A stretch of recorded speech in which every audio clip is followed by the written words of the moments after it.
오늘 요한복음 1장 9절부터 10절까지 말씀을 통해서 빛으로 오신 예수님이란 제목으로 말씀을 증거하겠습니다. 성경에는 예수님에 대한 다양한 표현들이 나옵니다. 그 중에 아주 많이 나오는 성경이 있는데 요한복음이죠. 요한복음에는 나는 뭐뭐뭐이다 라는 표현이 아주 많이 나옵니다. 약 7번이 나옵니다. 이것은 그 구약 성경의 떨기나무 앞에서 모세에게 우리 하나님이 말씀하실 때 나는 스스로 있는 자다. 나는 뭐뭐뭐이다. 나는 스스로 있는 자다. 그 어귀를 그대로 따서 우리 예수님이 자기 자신이 어떤 분이신지를 우리에게 말씀하여 주신 것입니다. 요한복음에 보면 나는 생명의 떡이다 이런 말씀이 나오죠. 또 나는 생명의 빛이다 이런 말씀도 나오고요. 나는 양의 문이다 이런 말도 나오고, 우리 교회가 좋아하는 말씀 나는 선한 목자다 이런 말씀도 나오고요. 나는 부활이요 생명이다. 또 나는 길이요 진리요 생명이다. 마지막 7번째 나는 참 포도나무다. 이렇게 요한복음은 7번에 걸쳐서 나는 뭐뭐뭐이다라고 하면서 예수님이 자신을 다양한 모습으로 우리에게 설명해 주고 있습니다. 오늘 우리가 금방 읽은 요한복음 1장 9절부터 10절에는 우리 예수님을 설명하는데 예수님은 참 빛이다 라고 설명합니다. 저는 이런 표현을 볼 때마다 너무 재밌습니다. 여러분 안 재밌으십니까? 예수님은 빛이다 그래도 우리가 충분히 이해가 되잖아요. 예수님이 빛이다 그럴 때 우리가 느낌에 그냥 희미한 빛이라고 느껴지지 않죠? 막 꺼질랑 말랑하는 불안한 불빛 이렇게 느껴지지 않잖아요. 예수님이 나는 빛이다 그러면 아주 강력하고 밝고 세고 그냥 막 눈부신 그런 빛처럼 느껴지잖아요. 근데 성경은 나는 빛이다라고 해도 충분한데 그 앞에다가 꼭 단어를 더 붙입니다. 참 빛이다. 그렇죠? 이렇게 수식어를 붙입니다. 저렇게 수식어를 붙일 때마다 재미있습니다. 하나님은 사랑이시다. 그래도 우리가 하나님의 사랑은 어마어마한 사랑이지 이렇게 충분히 느끼잖아요. 근데 그것 갖고는 부족하다고 생각했는지 성경에는 이렇게 표현했어요. 큰 사랑. 하나님은 사랑이라고 말해도 충분한데 그 앞에다 굳이 큰 자를 붙일 필요가 없거든요. 우리 하나님을 설명할 때 긍휼하신 하나님이라고 설명하는데 충분하죠. 근데 그 앞에다가 꼭 긍휼이 뭐죠? 풍성하신 긍휼 이렇게 표현을 해요.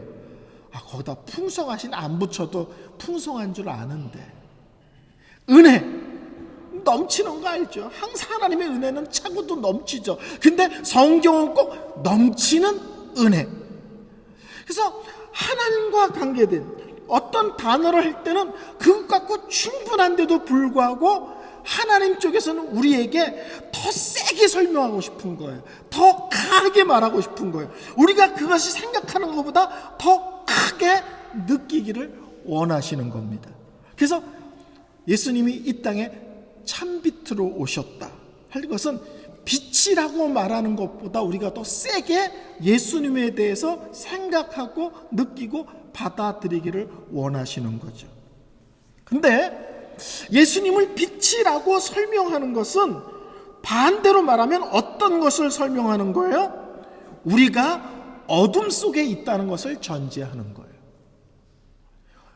훤한데 나는 훤하다 그럼 웃기잖아요. 안 그런가요? 그렇죠? 훤한 대낮인데 너희들을 깜짝 놀랄 내가 얘기해 줄게. 뭔데요? 나는 훤한 하나님이야. 그럼 이미 훤한데? 이럴 거예요. 예수님께서 나는 참빛이라고 선언하는 것은 우리가 어마어마한 어둠 속에 눌려있다 또는 갇혀있는 인생이라는 것을 전제하는 것이고요. 또 예수님께서 나는 참 빛이라고 얘기하는 것은 그 놀라운 빛이 왔었지만 너희들 스스로는 그 엄청난 빛조차 빛인 줄 알지 못하고 깨닫지 못하고 느낄 수 없는 존재라는 것을 전제하는 말씀입니다. 그래서 우리가 금방 읽은 말씀에 이런 말씀이 있잖아요. 참 빛 곧 세상에 와서 각 사람에게 비추는 빛이 있었나니, 예수님이시죠. 그가 세상에 계셨으며 세상은 그로 말미암아 지은 바 되었으되 세상이 그를 알지 못했고.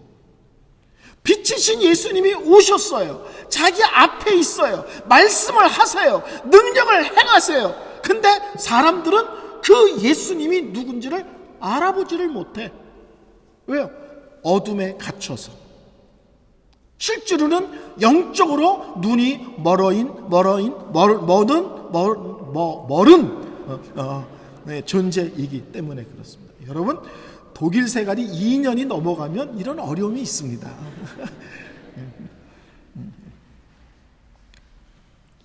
문제는 우리가 본다고 생각하는 거예요. 문제는 우리가 빛인 줄로 착각하는 거예요. 하나님 쪽에서 뭘 얼마나 웃기겠어요. 못 보는데 본다 생각하고 어둠인데 지가 빛이라고 생각한다. 하나님 쪽에서는 숨 막히는 거죠. 숨 막히는 겁니다. 요한복음 8장 12절에 우리 예수님께서 나는 세상의 빛이다 라고 말씀을 하시고, 그 다음 장인 요한복음 9장에 어떤 능력을 행하시냐면 소경의 눈을 띄워주는 기적을 행하십니다. 근데 거기에 두 종류의 사람이 나와요.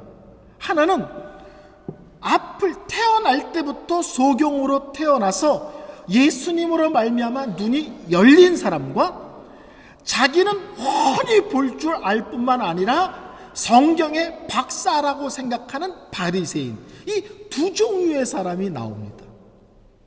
근데 예수님은 이 소경이었던 사람이 눈을 열고요, 궁극적으로는 예수님을 예수님이라고 믿고 고백합니다. 근데 눈이 열렸다고 생각하고 성경의 박사라고 생각하는 바리새인들은 끝까지 예수님을 부인하고 도요 예수님을 정죄하고 공격합니다. 예수님께서 누가 소경이냐 이렇게 묻어요. 누가 소경이냐? 태어날 때부터 눈이 어두워졌지만 그 예수님을 예수님으로 믿고 고백하고 받아들인 사람이 소경이냐? 눈을 뜨고 성경을 들고 다니면서 나는 성경 박사야 라고 떠드는데 정작 예수님이 누군지를 전혀 알아보지 못하는 바리새인들이 소경이냐? 성령님께서 나에게 찾아오시면 믿음의 눈이 열립니다. 그래서요, 볼 수 있고 들을 수 있고 알아먹을 수가 있습니다. 어느 날 성경을 읽는데 성경이 믿어지는 거예요. 어느 날 설교를 듣는데 설교가 은혜가 되는 거예요. 이게 뭐예요? 성령님께서 찾아오셔서 우리에게 마음에 믿음을 주시고 이 믿음의 세계에 대한 눈이 열리도록 하여 주신 거죠. 여러분, 그런 것 경험한 적이 있습니까? 항상 성경을 읽는데 뭔 말인지 모르겠어. 근데 어느 날부터 알았냐 몰랐냐가 아니라 믿어지는 거야. 알았냐 몰랐냐는 그건 둘째 일이고, 성경을 읽는데 하나님이 믿어지고 예수님이 믿어지고 십자가에 달린 게 믿어지고 예수님 댁에 내가 구원받은 게 믿어지고, 이게 설명이 안 돼. 근데 놀라운 건 믿어져. 뭐야? 하나님이 나에게 영적인 빛을 비추셔서 눈을 열어주신 겁니다. 예수님이 나에게 빛으로 찾아오실 때 그때부터 우리는 하나님에 대한 이해가 생기기 시작하고요, 우리 마음속에 영원한 것에 대한 인식이 생각되고요, 그리고 거룩한 것에 대한 기쁨과 사모함이 생기기 시작합니다. 어둠 속에 빠져있는 나에게 빛이신 예수님이 찾아오실 때 하나님에 대한 눈이 열리고 이 땅이 다가 아니라 영원한 세상이 있다는 것과 죄 속에서 허덕이면서 그게 기쁨이고 즐거움인 줄 안 우리에게 전혀 다른 거룩함이라는 차원 높은 삶에 대한 사모함과 뜨거운 열망을 우리에게 불어넣어 주시잖아요. 그래서 저는 예수를 믿으면 천국 갑니다. 믿습니다. 예수 믿으면 죄사함 받습니다. 믿습니다. 근데 예수를 믿으면요, 기쁨의 조건이 달라지고 행복의 이유가 달라지고 감사의 내용이 달라지고요, 삶의 목적과 이유가 달라집니다. 그리고 우리 마음속에 우리를 짓누르고 있던 그런 것들이 하나님을 만나고 나면 그런 것으로부터 자유함을 얻게 됩니다. 성도 여러분, 여러분들은 예수님이 어떤 면에서 빛이셨습니까? 여러분 삶 속에서 어떤 부분이 더 심하게 어두웠는데 예수님을 만남으로 그 어두운 것에서 벗어나서 자유함을 누리고 빛으로 여러분의 삶이 변했습니까? 저는 초등학교 1학년 때부터 죽음에 대한 두려움에 휩싸였습니다. 점쟁이 말 때문에 그래요. 8살이 되기 전에 아버지가 돌아가시고 10살이 되기 전에 어머니가 돌아가신다는 그 말 한마디를 듣고 8살짜리가 그때부터 죽음에 대한 두려움에 휩싸입니다. 고등학교 3학년 때까지 장장 12년을 제가 두려움에 쌉니다. 저희 집이 망하고 나서 나중에 이사를 가는데 공교롭게도 벽제 화장터라고 있습니다. 그 벽제 화장터 정문하고 붙어있는 집이 저희 집이에요. 여러분, 화장터 정문 앞에서 살아보신 적 있으세요? 제가 그 집에서 15년을 살았습니다. 에고 곡소리를 들으면서 하루가 시작돼서 에고 곡소 들리면서 하루가 끝납니다. 집안에 앉아있으면 하루 종일 들리는 게 에고 곡소리예요. 죽음에 항상 두려움에 떨고 있는데 집이 화장터 밑이야. 제가 얼마나 두려움에 짓눌려 살았는지 아시겠습니까? 얼마나 죽음이 무서운지 고등학교 3학년 때 죽음의 두려움에서 빨리 벗어나고 싶어서 자살하려고 약을 사 모았습니다. 죽음이 너무 지겹고 너무 무서워서 빨리 죽음이 오는 게 좀 여기서 벗어날 수 있지 않을까, 이 정도로 제가 죽음이 두려웠습니다. 근데 어느 날 예수께서 부활하셨다는 게, 예수께서 십자가에 달려 돌아가시고 부활하셨다는 게 천국 간다, 이렇게만 생각을 했는데 어느 날 갑자기 십자가 부활이 나의 죽음에 대한 두려움과 눌림으로부터 자유함을 주는 사건으로 깨달아지기 시작했어요.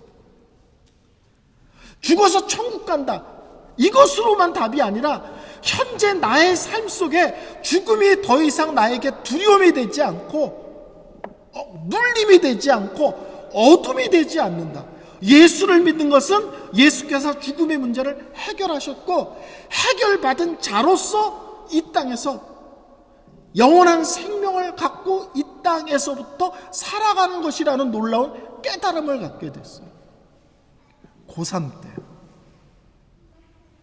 12년의 두려움으로부터 벗어났습니다. 그리고 지금까지 죽음에 대한 두려움에서부터 제가 자유로운 삶을 살고 있습니다. 12년 동안 죽음이라는 어둠 속에 갇혀 있다가 십자가와 부활이 죽음을 해결하신 예수님이라는 새로운 깨달음과 믿음으로 빛으로 비춰지니까 아무것도 아닌 거였었어. 이 땅에서부터 나는 영생을 갖고 사는 거구나, 하루하루 살아가는 것은 천국을 향해서 한 발짝 한 발짝 가는 영광스러운 삶이구나를 이해될 때 나를 눌렀던 두려움이 아니라 헛껍데기인 걸 알았어요. 예수 앞에 나오면. 한번 제가 말씀드린 적이 있지만 저는 30대 초반까지 외모에 대한 열등의식이 어마어마했습니다. 아무도 저에게 못생겼다고 손가락질한 적은 없어요. 근데 제 단짝 친구가 엄청 잘생겼어요. 신성이라고 똑같이 생겼어. 영화배우 신성일. 신성일 조카였거든요. 얘랑 다니면 모든 여자애들이 얘만 쳐다봐. 우리 어렸을 때는 신성일이 최고였거든요. 근데 이 사람이 신성일이 지네 작은아버지야. 교생 선생님을 한 달 내내 짝사랑했습니다. 근데 그 선생님이 한 달 내내 저한테 한 번도 눈길을 안 줬어요.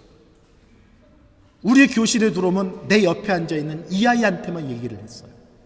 그 옆에 내가 앉아있는데 아무도 놀리질 않았어요. 근데 저는 스스로 나는 너무 못생겼나 보다, 사람들이 쳐다보지 않나 보다, 특히 여학생들로부터 나는 관심받지 못하는 사람인가 보다를 30대 초반까지 외모에 대한 열등의식에 시달렸습니다. 어느 날 하나님이 나를 만드셨다. 그리고 하나님이 나를 만드셨다면 실수할 리가 없다. 나를 이렇게 만드셨으면 이렇게 사는 것에 충분하도록 만드셨다는 것이 깨달아주는 순간, 그 다음부터 누가 저를 어떻게 놀리든지 하나도 그게 화가 나거나 기분 나쁘지 않습니다. 잘생긴 걸로 착각하느냐 그런 뜻이 아니고요. 넌 정말 거울도 안 보냐 이런 얘기가 아니라, 하나님이 나를 만드셨으면 이것으로 충분한 내 인생을 살도록 허락하신 이유가 있을 거라는 것을 깨달은 거예요.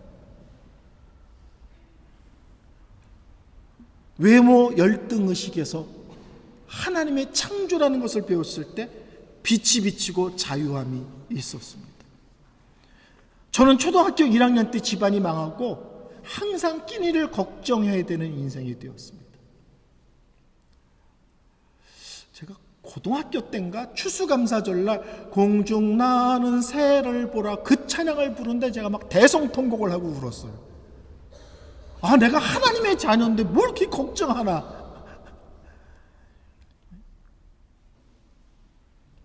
불이 나서 길거리로 쫓겨났거든요. 길거리로. 뭐 거지와 다를 바 없을 정도로. 그래서 오랜 세월 동안 끼니를 걱정했는데 공중 나는 새를 보라는 찬양을 하면서, 아, 하나님이 새도 백합화도 다 책임지는데 자기의 자녀를 왜 책임지지 않겠나. 그때부터 저는 무엇을 먹을까 무엇을 입을까에 대한 두려움으로부터 벗어났습니다.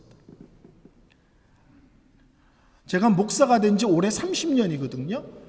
전도사까지 하면 거의 40년 목회자 생활을 했습니다. 교회가 먼저 사례비를 얼마 준다라고 얘기하는 경우가 간혹 있어요. 그렇지만 여태까지 사역을 하면서 사례비 얼마 주실 건데요? 라고 물어본 적이 한 번도 없습니다. 왜냐하면 교회가 책임지기 이전에 하나님이 책임지실 거라고 믿기 때문에 그렇습니다.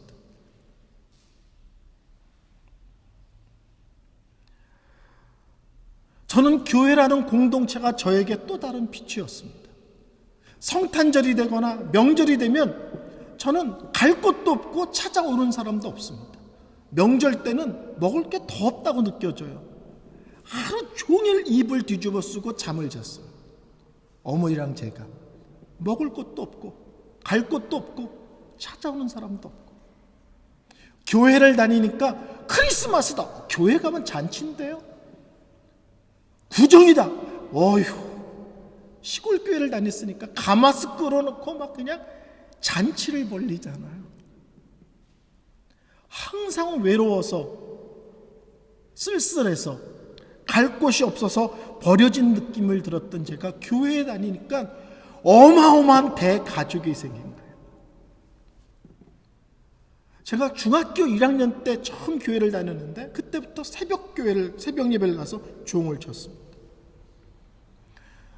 학교 공부가 끝나면 꼭 교회로 가서 기도하고 성경 읽고 풍금을 이렇게 손가락 하나씩 눌러가면서 찬송을 부르다가 항상 집으로 돌아왔습니다.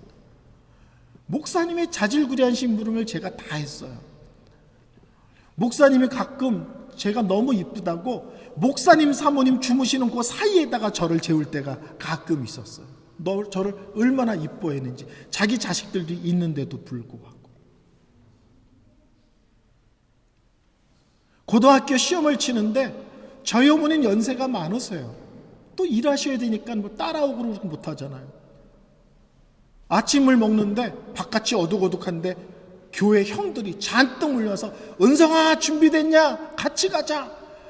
교회 형들이 시험 보는 데까지 데려가서 소리 지르고 으쌰으쌰 해주고, 시험을 치고 나왔더니 교회 누나들이 밖에 잔뜩 서서 잘 봤냐 그러면서 떡볶이 사주고 영화를 보여줬어요. 여러분, 운터된 린던에 옆쪽으로 쭉 가보면 이렇게 영화 배우 뭐 이렇게 파는데, 거기에 밀랍 팔금 하는데 들어가 보셨어요? 들어가 보진 않았지만 그 밖에 있는 것이 튜니티라는 영화에 나오는 주인공인데, 제가 그 영화를 봤습니다. 누나들이랑 항상 외롭고 쓸쓸하고 버려진 느낌이었던 저는 교회라는 공동체가 저에게는 빛이었고 제 인생의 따뜻함이었습니다. 제가 선교사 훈련을 1년 받았는데, 선교사 훈련 1년 받을 때도 그 선교 공동체가 저를 볼 때마다 저의 좋은 점들을 항상 칭찬하고 격려하면서 저를 영적으로 세워주는, 그래서 어떤 면에서는 외롭고 쓸쓸하고 그랬던 제가 공동체라는 곳에서 따뜻하게 양육받는 복을 누리게 되었습니다. 예수님은 저에게 단순한 빛이 아니라 제 속에 있는 어둠의 요소 하나하나에 빛으로 오셔서 저의 삶을 환하게 바꾸어 주셨습니다. 제 얼굴 보세요. 어디 고생한 사람처럼 보이나? 그렇죠? 그런 거 찾아보기 쉽지 않잖아요. 제가 잘 먹고 잘 살아서가 아니라 하나님을 만나고 은혜 안에 거함으로 내 인생이 너무 구석구석 밝아지는 인생으로 변했기 때문에 그렇습니다. 이 땅에 오신 예수님을 말미암아 여러분은 어떤 면에서 여러분의 인생이 밝아지셨습니까? 어떤 면이 나는 특히 더 어둠이었는데 예수님을 만남으로, 하나님의 사랑으로 말미암아 그분의 은혜로 나를 품어주시고 어루만주심으로 여러분은 여러분의 삶 속에서 어떤 면들이 어둠에서 빛으로 환해진 면들이 있으십니까? 여러분이 받은 은혜, 여러분이 만난 예수, 그분이 여러분을 빛으로 비춰주셨기 때문에 그렇습니다. 이번 성탄절 여러분 속에 다시 한번 참 빛이신 예수님을 만나고 체험하고 고백하고 감사하는 모습이 되시기를 바랍니다.